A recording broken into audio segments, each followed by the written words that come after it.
बिस्मिल्लाहिर्रहमानिर्रहीम। अस्सलाम वालेकुम। उर्दू खबरों के साथ मैं हूं मिशाल असलम। शामिल करते हैं आज की हेडलाइंस।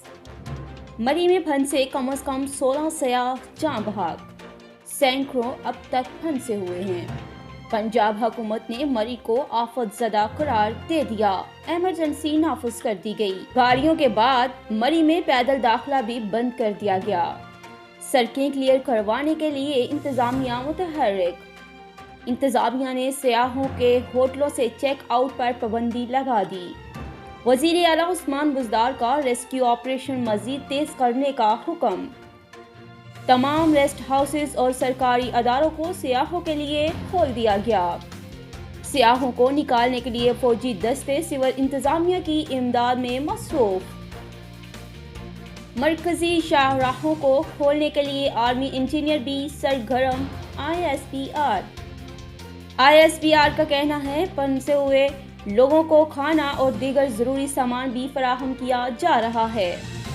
गलती हुई, गाड़ियों का दाखिला पहले ही रोक देना चाहिए था। शेख रशीद मरी में मौजूद इमदादी सरगर्मियों की मॉनिटरिंग कर रहे हैं। हजारों गाड़ियां, लाखों लोग आएंगे तो इंतजामिया कैसे रोकेगी? फवाद चौधरी का कहना है लोग ऐसे मौसम में घरों में ही रहे तो अच्छा है।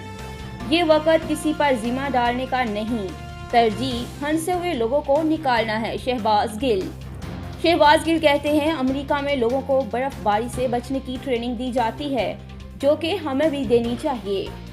कोरोना चैलेंजेस के बावजूद कारोबार की शरह बढ़ी है। वज़ीर आज़म इमरान खान का कहना है कि 9 माह में रजिस्टर्ड कंपनियों के मुनाफा में 59% इजाफा हुआ है। इजाफा जाहिर करता है मुआशियत मजबूत और मुलाजमतें पैदा कर रही है। इसके साथ ही आज की खबरें इख्तिताम पजीर हुई। मजीद खबरें और अपडेट्स के लिए देखते रहें CID न्यूज़ नेटवर्क इस्लामाबाद। अपना ख्याल रखें, अपने साथ दूसरों का भी। अल्लाह हाफिज। You are watching CID News Network Islamabad.